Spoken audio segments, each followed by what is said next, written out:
You know that line people say, the soi-disant, that just living your normal life is the greatest form of resistance against war.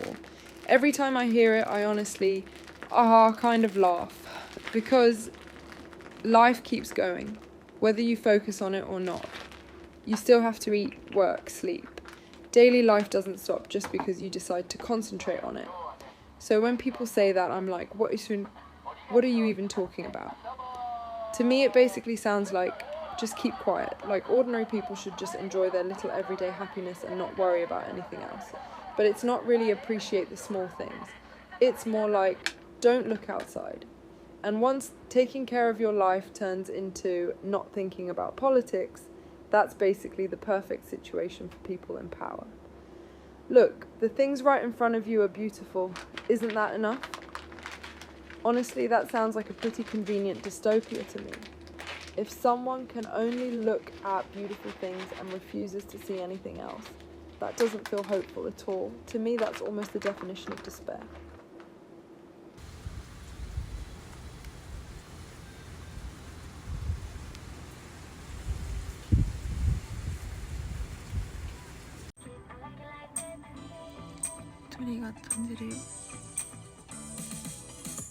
You know, when you think about it, most of the time we're actually paying money for things that are more valuable than money itself.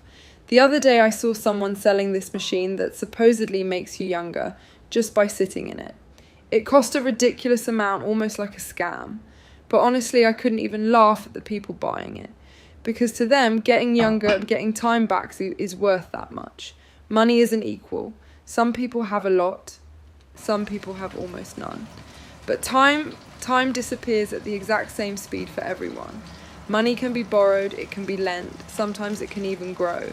But time can't be borrowed and it can't be increased. It doesn't belong to anyone. And somehow we've built this whole system that runs on one basic human desire, the wish to get our time back. It's like a kind of perpetual motion machine we've all climbed into. And you know what's funny? A lot of people really believe money itself makes their life more valuable. Like if they just have more of it, somehow they become more important as a person. But honestly, when you think about it, what most people actually want is pretty simple. A calm life, small ordinary happiness, maybe a little luxury once in a while, a bit of playfulness in their days. And yet somewhere along the way we start believing that money itself is happiness. So when people finally get money and still feel empty, they assume the problem is that they don't have enough of it yet. But it rarely occurs to them that maybe money was never the thing that was missing in the first place. I mean, I get it. That's kind of the structure of the society we live in. But after a while you start feeling like, all right. Money, yeah, I get it. Wow, amazing. Good for you. You know, at some point it just starts sounding a little silly. Because no matter how rich someone is, they still only get 24 hours in a day. Time itself isn't something anyone can own or buy. And even when we finally get some free time, we panic. We start thinking we have to use it well or invest it in something productive. Even resting becomes just another way to be more productive later. So in the end, we keep spending time while trying to earn more time. Anyway, I guess I should go to work now.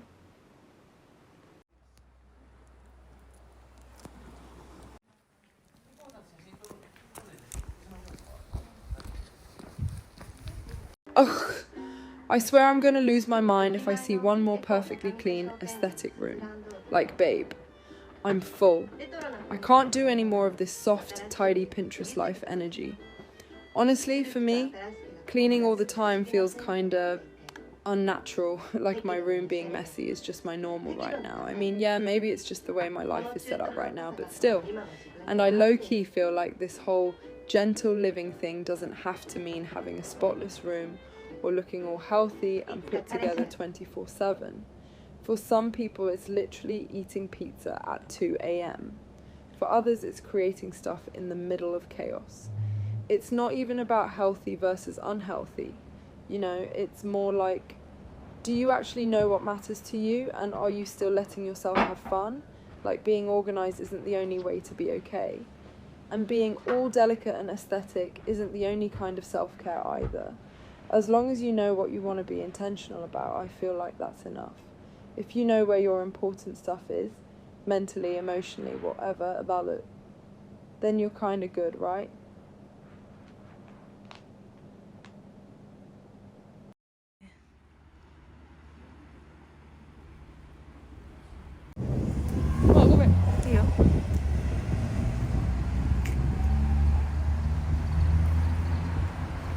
Girl, you know when someone goes like, wait, you seriously didn't know that? It's not even about the fact itself. It's more like they just want to feel like they're not that person. Like, they need to stay on the I know better side, you know? Low-key, looking down on people isn't always about dragging them.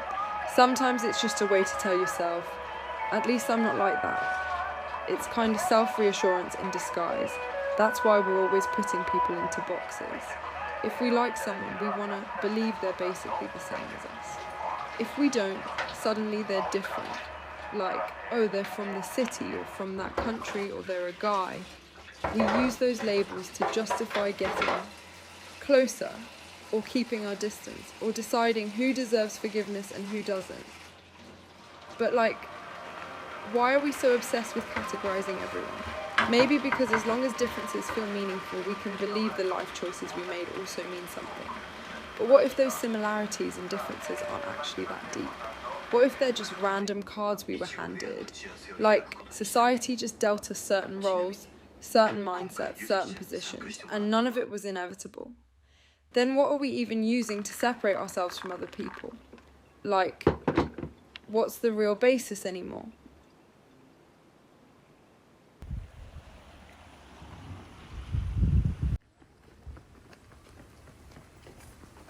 You know, sometimes I catch myself thinking about the whole overthinking thing. Like, are people who get called overthinkers actually overthinking?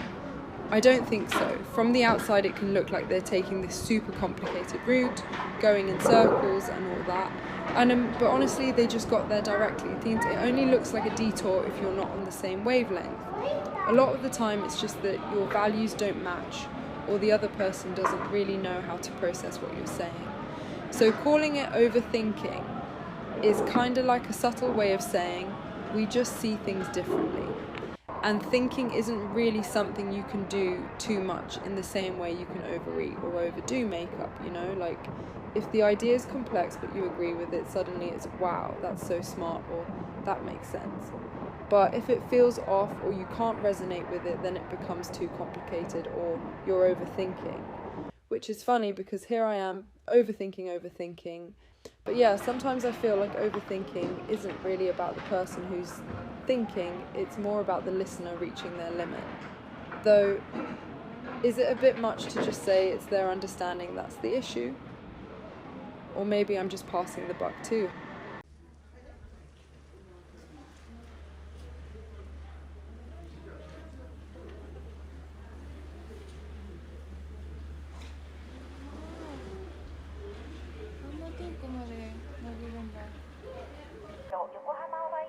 Okay, listen. This hit me while I was washing my hair earlier. My blonde had turned kinda unevenly pink, so I was trying to correct it with an orange toning shampoo. And then I suddenly thought, wait, this is literally what elections are. Like, even if you use the exact same pink dye, the final colour looks totally different depending on the base tone of your hair, right? Policies are the same, they don't exist in a vacuum. The colour you get depends on the social base they land on. So ideology isn't this pure standalone thing where the perfect colour just exists somewhere.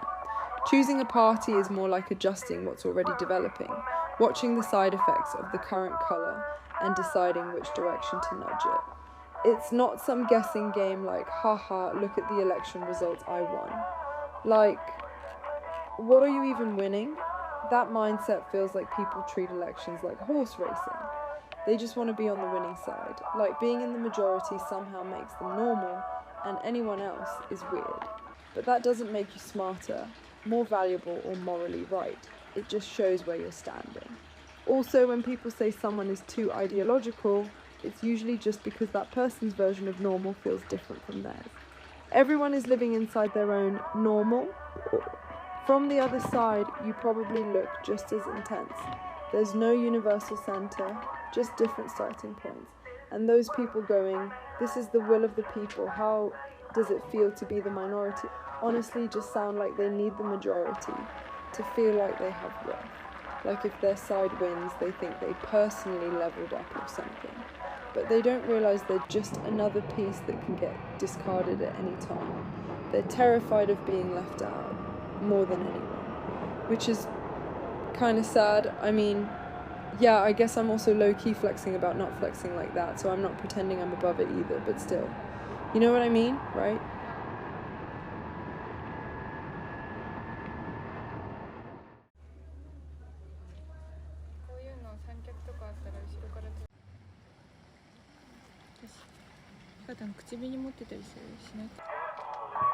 Like, when you're thinking, wow, they're so dumb, you're just trying to convince yourself you're the smart one. When you roll your eyes and go, oh, they're so childish, maybe you just really want to believe you're the mature one. It's weird, right? You say you hate them, but you still keep watching. You say you're above them, but you can't stay indifferent. That's not random. It's because they kind of help you feel like yourself. Like you need that contrast to stay convinced of who you are. If they disappeared, maybe your whole little story about yourself would start wobbling. So when you catch yourself judging someone, maybe the real question isn't what's wrong with them. Maybe it's what you're clinging to. And honestly, it's not always about rejecting something totally different. A lot of the time, it's about seeing parts of yourself you don't want to deal with. Your fave things, your labels, even the stuff you claim to despise.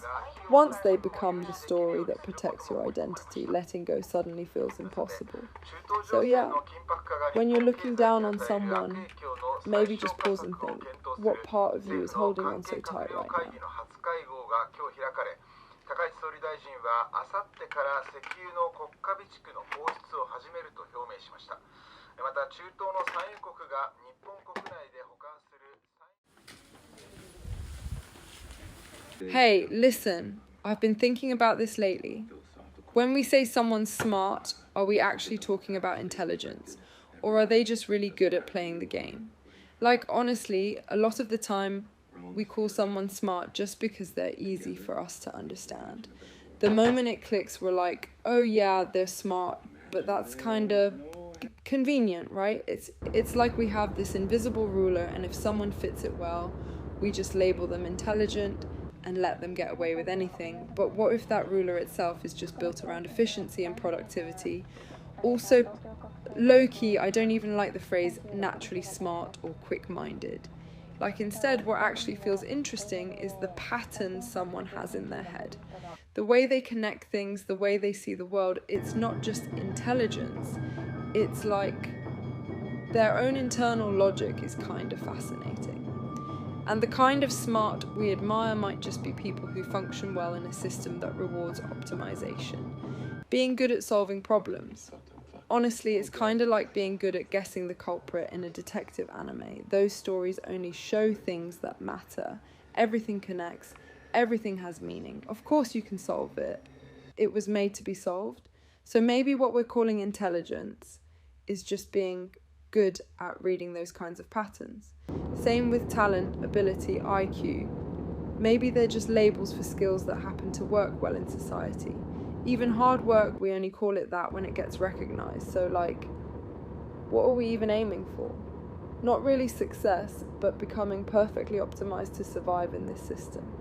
It kind of feels like we're all just running a capitalism simulator, trying to be the most efficient version of ourselves, playing to the crowd, optimising for attention, trying to go viral, and yeah, I'm not outside of that either. I talk about vulnerability and stuff, but I'm still low-key holding on to my follow account like it means something. So like, I get it, but also, isn't that kind of weird when you really think about it?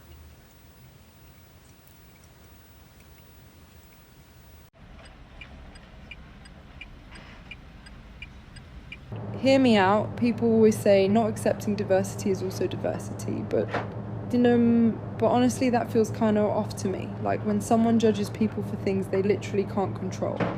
Race, where they're from, gender, disabilities, whatever. It's not just difference of opinion. Low-key, I feel like that reaction comes from something else. Like not wanting to face the idea that you might be no one in particular. You grew up just existing inside these labels without really questioning them, right? Be a man this way, be a woman this way, be Japanese this way. And within that system, you tried, you worked, you got recognized, and that's how you held on to who you are. Even the people who were different from you helped define you, like they gave your identity an outline. But then diversity comes in and goes, hey, those labels aren't absolute fault. And suddenly it feels like, wait, so everything I built myself on isn't solid. Of course people push back, it feels like your whole life is being questioned, but like, is it really? Diversity isn't saying your life was wrong, it's just saying, hey, maybe some people never even had the option to live like you did. And also, what if there were always more choices to begin with? The problem is we've been living in a system where people who fit the mold get rewarded. So when that mold gets shaken, it feels like your effort loses value. But that's not actually what's happening. Nothing you believed in, nothing you worked for just disappears like that. It's more like diversity isn't about adding more correct answers. It's about questioning why we thought there was only one in the first place.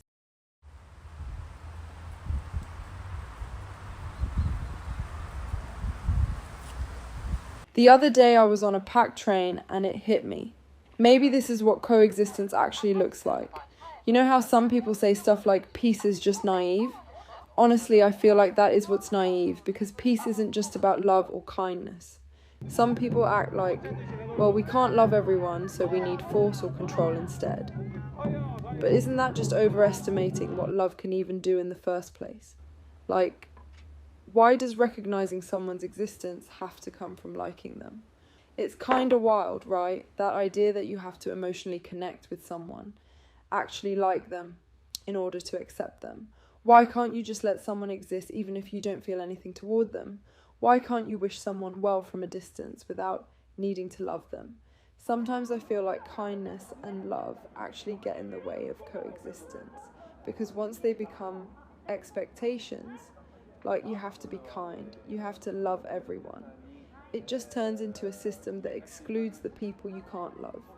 And that's why I think the idea that peace needs universal love is kind of unrealistic. Sure, love is great, but saying coexistence depends on it basically means you can't accept people without it. But coexistence doesn't need feelings like that, because love is biased by nature. If you prioritize someone, you're automatically deprioritizing someone else. Love and kindness are built on this idea of insiders. They draw a line, it's in, who's out. But think about a crowded train. You don't need to like the people around you. You don't need to care about them emotionally, and still somehow everyone makes space. No one tries to crush each other. People shift, adjust, let others get off. No love, no deep kindness, but it works. And maybe that is what coexistence actually looks like.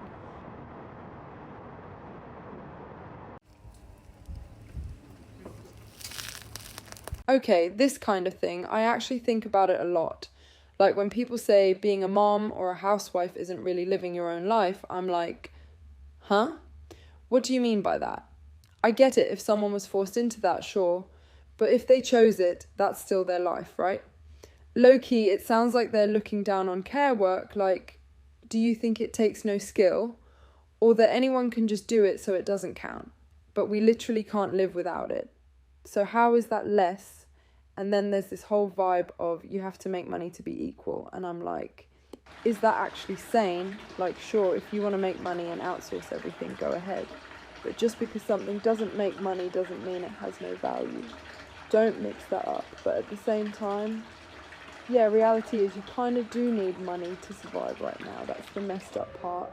The fact that so many people feel like they have to earn money just to be seen as equal in a relationship. That's honestly weird as hell to me. Like running a home, supporting someone's ability to work, holding everything together. That's real work too, but because it doesn't directly make money, people act like it doesn't count the same. That's what feels off. And I think part of it is also this mindset of you have to become someone, like your life has to be this big self-actualization project. So if you choose an existing role or spend your time on others, people see it as wasting your potential. But maybe it's not about that. maybe some people just value connection, stability, or care itself. Like, not everyone is trying to be someone. Some people are just living. And honestly, I also feel like sometimes people need to believe that. Like, they want to think people who live within those roles aren't really living their own lives, because otherwise they'd have to question their own choices. So it's like they tell themselves, I'm living my life because I'm not dependent on those roles. But low-key, that might just be how they reassure themselves that they're living their life at all. And also, people act like choosing a role equals not thinking, and that's kind of disrespectful too. Like, you don't know how much thought went into that choice. So yeah, I feel like it's a mix of looking down on care and pushing this one idea of what a real life is, and that whole you're only equal if you make money thing. I get that it's kind of how the system works right now, but still, it feels wrong when you really think about it.